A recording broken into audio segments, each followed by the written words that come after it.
Hi, my name is Lemon. I'm still stuck in quarantine in Phnom Penh, Cambodia. It's July 12th. I'm going to explain to you all the traveling experience from Canada to Cambodia and what you need to prepare and how it looks like throughout the journey.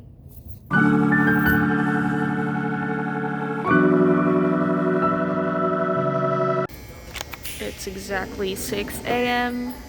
I'm 2 hours before my flight. Let's see how it is. By the way, for anyone that comes to Montreal, Trudeau, the parking is weird. So many people. That's actually a lot of people. Okay. Huh. That's usually the amount of people that I'd see when I'm leaving from the airport on a non-pandemic situation. Interesting.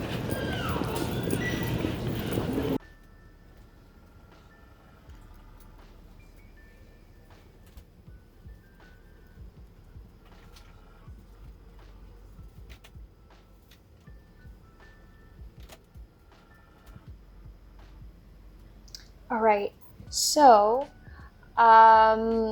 first tip is to arrive at the airport way before the usual time that you would come in. So regardless whether it is a domestic flight or an international flight that you need to get before even getting to the flight for Cambodia, I would highly suggest you getting in before. So right now I've gotten there 2 hours prior, and I had checked in with the clerks. Usually it passes pretty quickly. However, since the clerks needed to check our papers, so that being where we were going, our itinerary, as well as all of our papers for the the COVID test, and then they need to check online what are the requirements to fly to your end destination. All of that takes a lot of time, so it was well over, I'd say, 10 minutes per person, and so there were many flights that were delayed, and mine was delayed about 30 minutes. So take that into consideration. So tip number 1, get in very early. Tip number 2, if you are having some connecting flights, make sure that the connecting flights are not like an hour, like you don't have an hour play, but like 2 hours at most, so that if there is a delay on your previous flight, then you're safe to get to your next boarding flight. Hello everyone, I just landed at Toronto. The flight was completely full. I took a little video for y'all to see. Now I'm just walking towards my gate to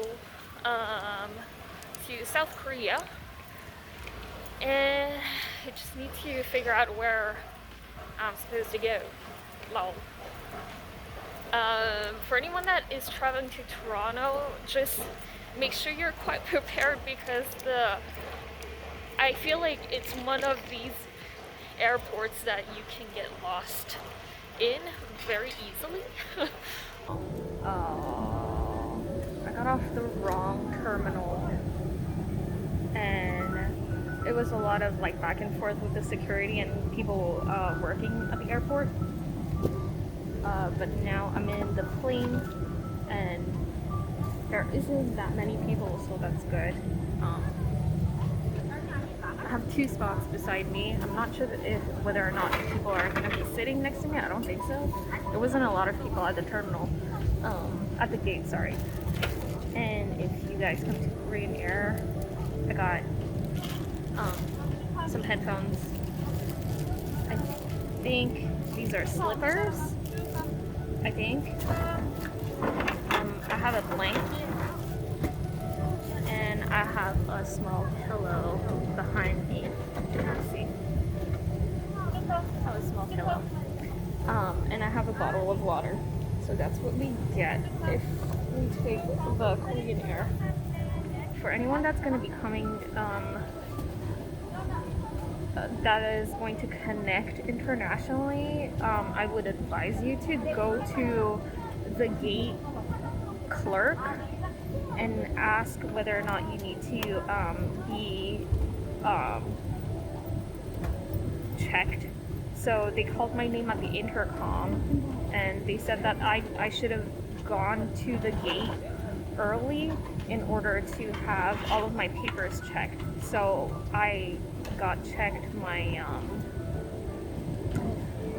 before departure in Montreal. I got checked my certification for the COVID test, and then my K visa, and they also checked the passport number on it to make sure that it was a certificate for me. So that was before departure in Montreal, and then they rechecked it again in the Toronto airport at the gate. So I would advise you to go there as soon as possible. They were speaking in Korean. I just happened to understand, but for anyone that wouldn't understand, yeah, just go ahead and then ask them if you need to get your papers checked.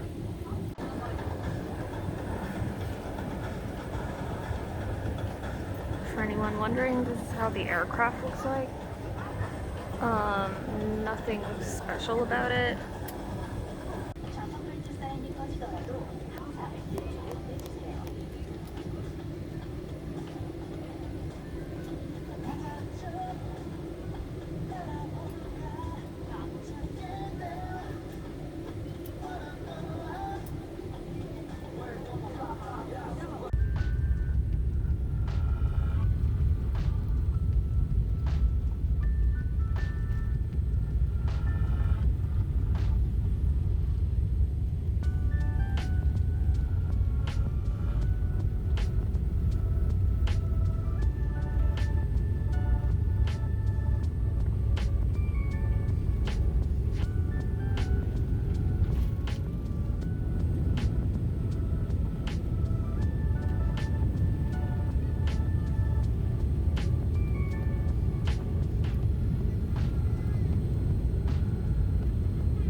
Everyone, I've arrived in South Korea. my god, I've just been like sneezing all day. I don't know what's going on right now.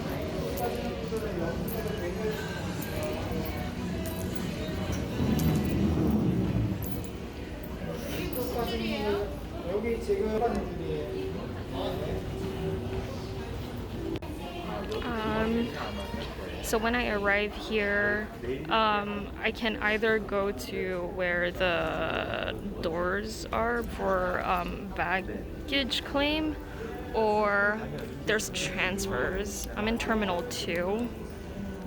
There's a big line right now. So just take that into consideration when you guys are coming. There might be a line at the terminal for the transfers. I don't know how long it's gonna take. Okay, update on the situation here. All right. Let me just clean my hands first. Oh my god, this is really loud. Jesus. Okay, so update. My terminal was T2. The line was for Terminal 1. So even though they tell you to line up in terminal, like the big line, don't go, because it would just make you wait for nothing. So I waited like a couple minutes, I'd say like 10 minutes, until I noticed the arrow for T2 was pointing elsewhere than where we were headed. So just give it a try and then go in. Jesus, where am I? Why is it so loud? Oh my god. I can't even speak right now, it's so loud. Holy. Wait, is it because there's like a show? What is going on here?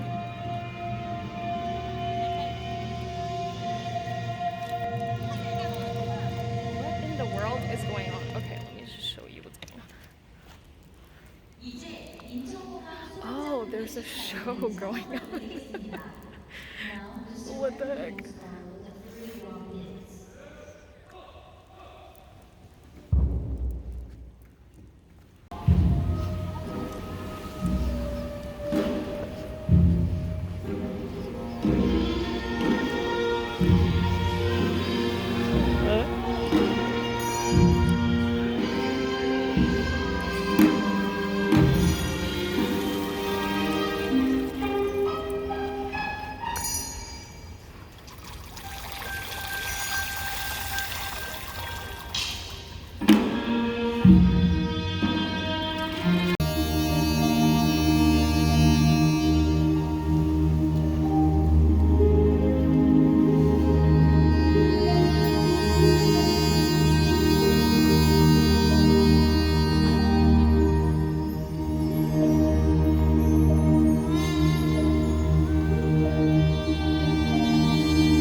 Got caught in that show.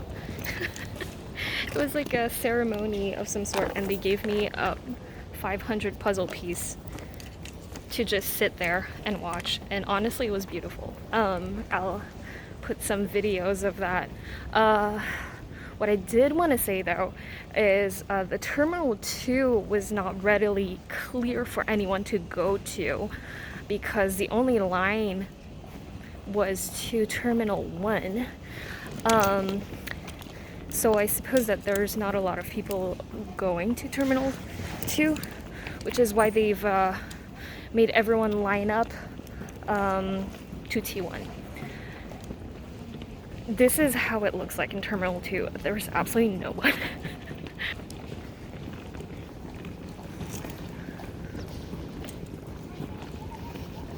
Oh my god.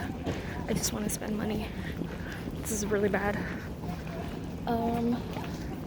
Yeah, so my gate is 251, which is right behind the poster or the signs for the flights. I don't know where the food is, but I just know that I should be meeting my brother here. Oh my god, there's a robot. Oh, it's a robot. This is so cute. Oh my god. Oh my god. It takes your luggage for you. That's so cute. It had little eyeball. That is so cute. Okay. Very convenient and very cute.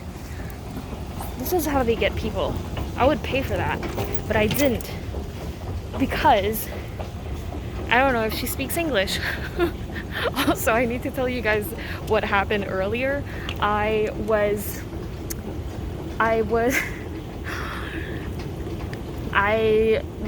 in the airplane, and it was very unclear for people whether or not I spoke Korean. So everyone was speaking Korean to me at the airport in Toronto. Everyone was speaking to me in Korean in the airplane, and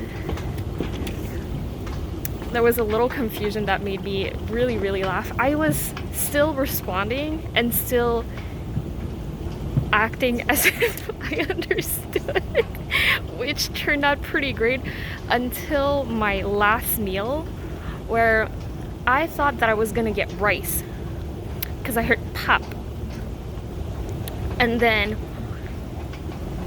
I think I heard pap kogi. So I was like, okay, rice and meat. So I was seeing some people around having rice and meat. And it turned out what I got was potatoes and chicken. So that was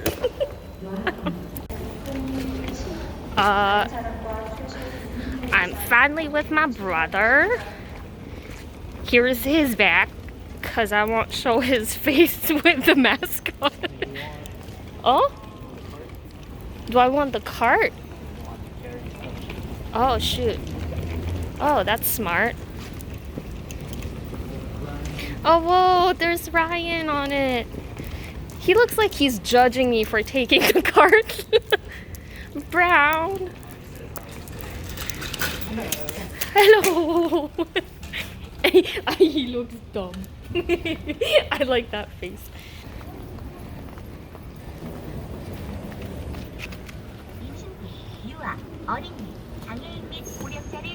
Airporter. And then something, and then it goes to where you're supposed. Oh, the boarding bear. Oh. It brings you to the gate. It brings you to the gate. Wow. Shoot. It's so cute too. But can I stand on it? Go see it online.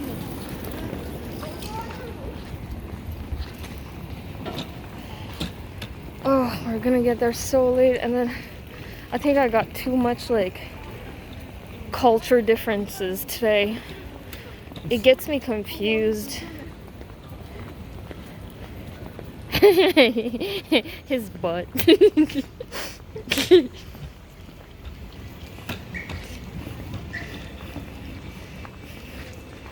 Oh, it's a toy store. Oh, yeah. Oh, it's just a regular.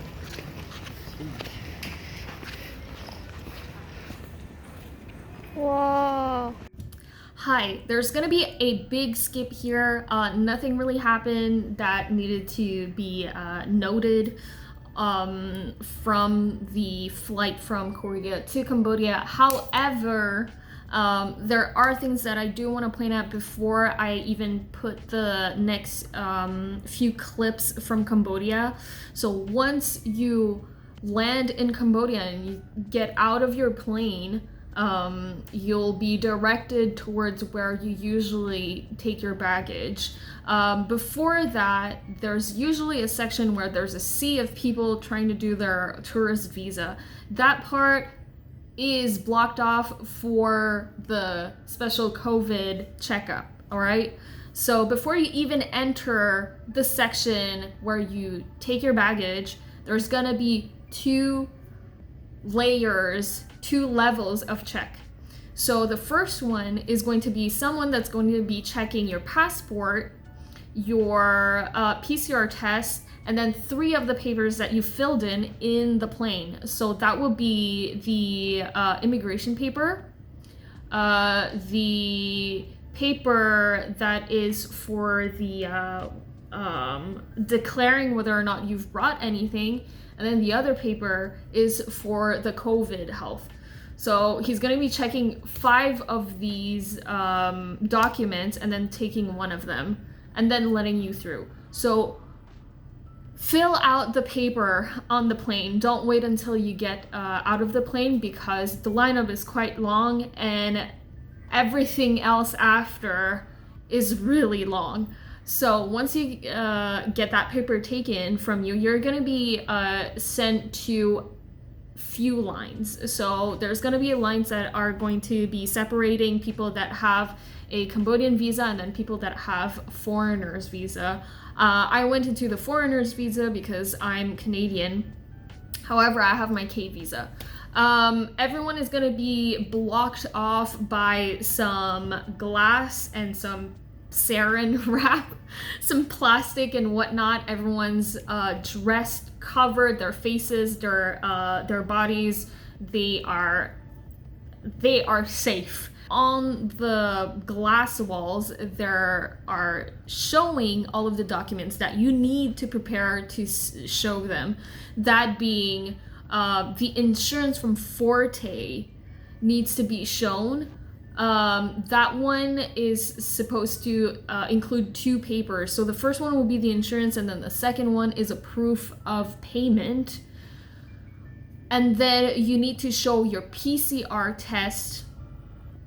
And then you need to show your K visa and your passport. Am I missing anything else?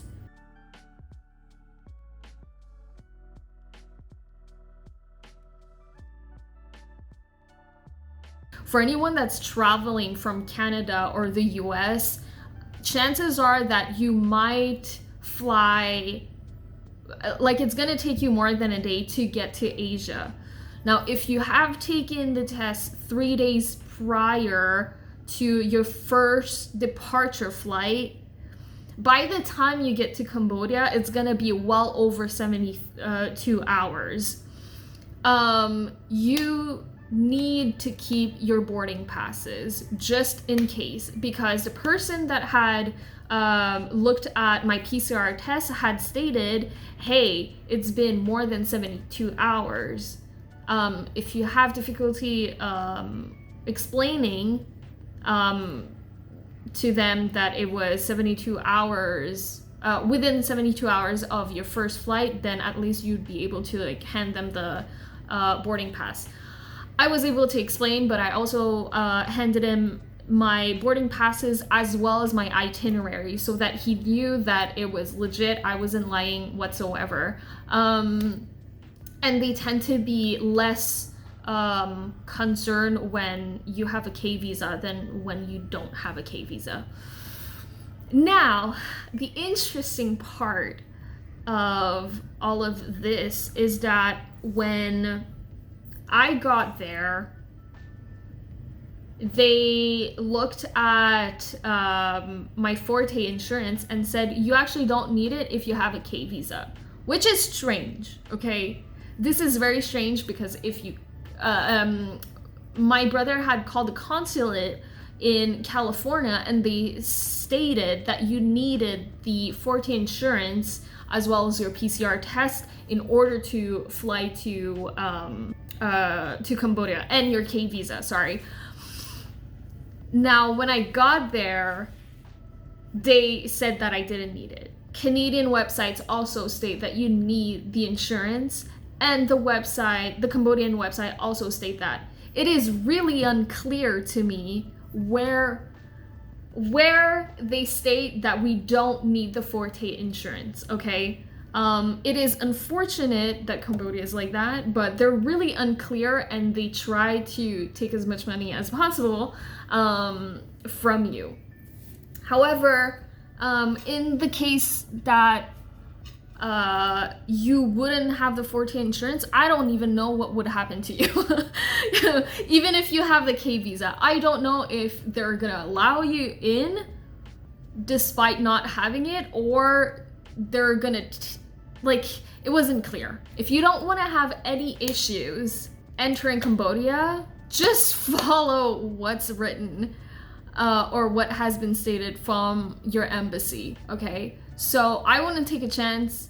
I would have still purchased the 4K insurance, because that's literally what they plastered on the glass that you had to show, okay? There's a lot of people that I had asked me what the situation was with the 2K. Do you need $2,000 deposit once you enter the country if you have a K visa? No. I did not have to do any deposit. They did not even request anything. They did not even look at me. They did not ask any money. For any other people that do not have the K visa, but you have like a work visa or whatnot, you will be required to deposit $2,000. That would be either cash or credit. So you don't need to come in with like $2,000 cash if you don't feel comfortable to. You can still check it in with your credit card. I will get back to you right after this clip. I do want to show you guys that after we get all of our shenanigans checked, all of the papers and whatnot, we do get to do our PCR test at the airport. My brother's passing first right now.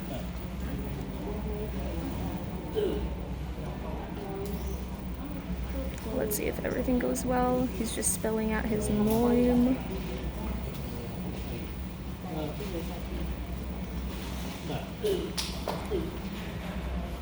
So once you walk out of the baggage claim and then you get redirected to this area of the airport, you will be asked where you're staying.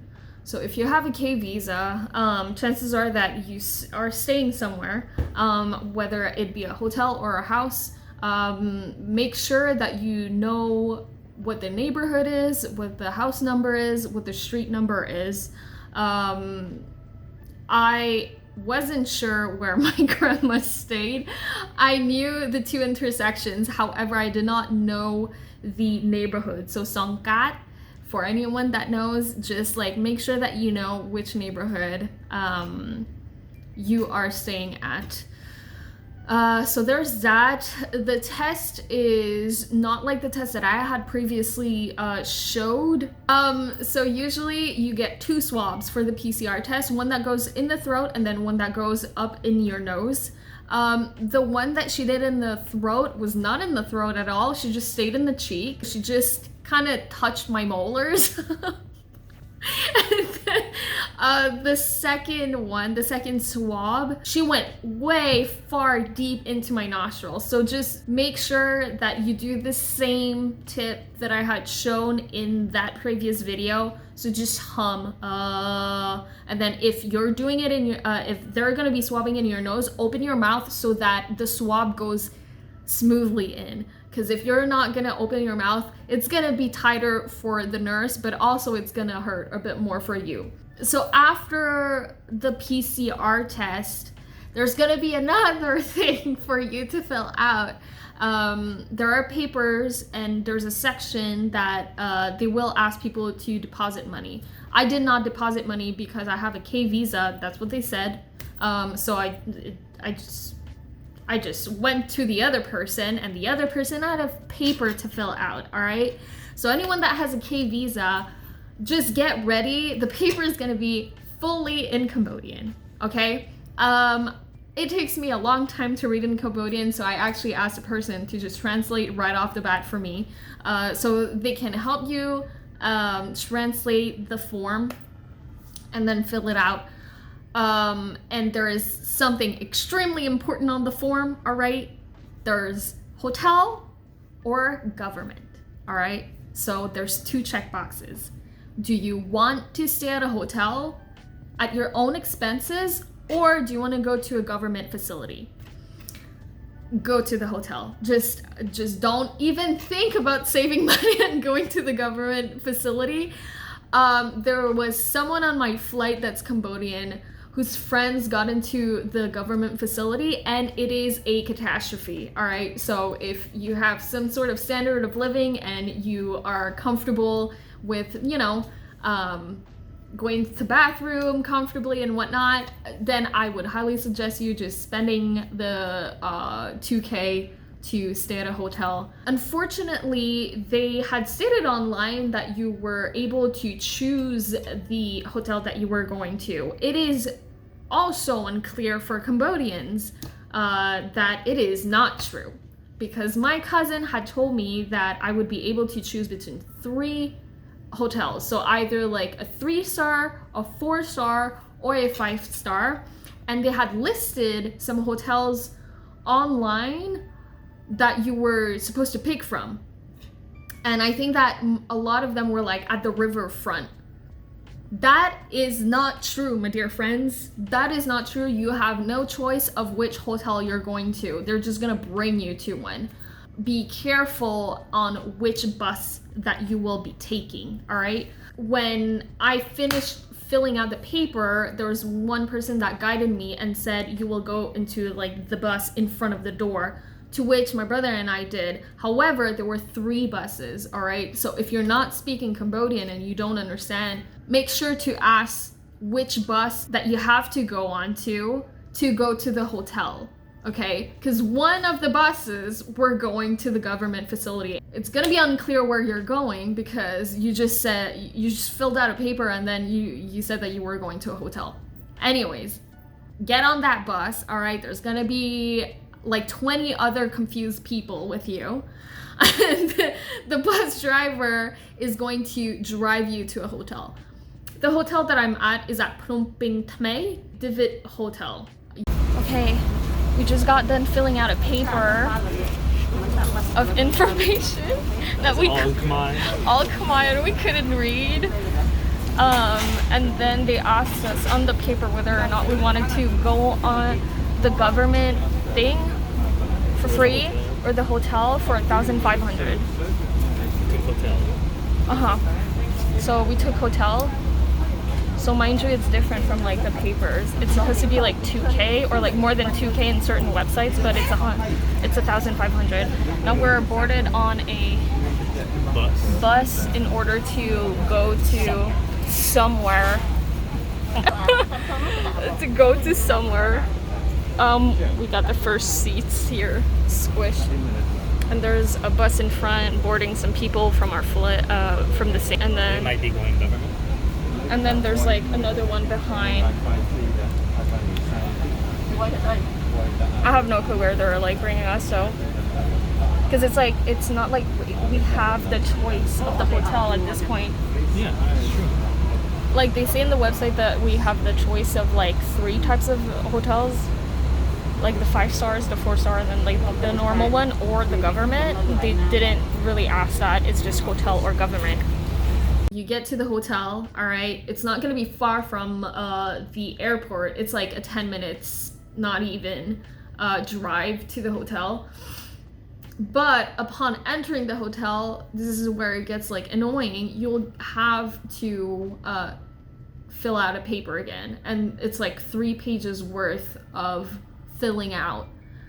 It's gonna ask you when you've boarded, which flight you've boarded to Cambodia, your name, your passport, yada yada yada. What else? Oh, it's gonna tell you where you're gonna be staying within those 14 days, and you just need to rewrite the hotel name 15 times, which is ridiculous to me. I really don't understand. And then you give that to the person at the counter. Now the other issue that I faced, and I should have been way more smarter about this, if you are going to travel with a sibling, if you're going to be traveling with someone else, all right, and you don't want to expense more money, so split into 2 rooms and just stay at one room together, I would highly suggest you just tell them that you're married. even if you're family, even if you've stayed in the same house, even if you've shared food, it doesn't mean for them that you can stay in the same room. Only married couples can stay in the same room. And I had this argument with the clerk. Okay, I really need to explain this argument that was honestly the most ridiculous and dumb argument, and I just gave up. I had asked why I couldn't stay with my brother in the same room, and they said only married couples could. So I asked, what about people that are a married couple and they have kids? And so he said, well, the married parents are gonna stay in a room and the kids are gonna stay in another room. To which I answered, well, we're in the group of other children. Can't we just stay together? And here is the argument that he gave. Now, y'all need to really understand, okay, this is really ridiculous, but I was trying to save money. He stated that only married couples were able to transmit COVID because they sleep together. Siblings cannot transmit COVID because they don't sleep together. So the homeboy thought that COVID was like a sexually transmitted disease, which it isn't. I also want to explain to you guys that the price that I had paid is different than what other people have paid. And I really want to make sure that y'all don't get into that fuss. People that do not have the K visa had already paid $2K. So they just need to check in. Once you're done filling out the form, you wait in line to get checked in. If you don't have the K visa, you already had deposited $2K at the airport, so you'll just have a check-in, and then they'll take the form that you filled out. If you have the K visa, you have not deposited $2K, so what they will ask you to do is to pay for the room only, not the food, just the room. I have paid $800 USD for 14 days at the hotel. Upon checking out, I will have to pay $30 USD per day for the 14 days. So that would be $30 times 14. So that would amount to $1,220 USD dollars that I had expensed for my stay in the quarantine period.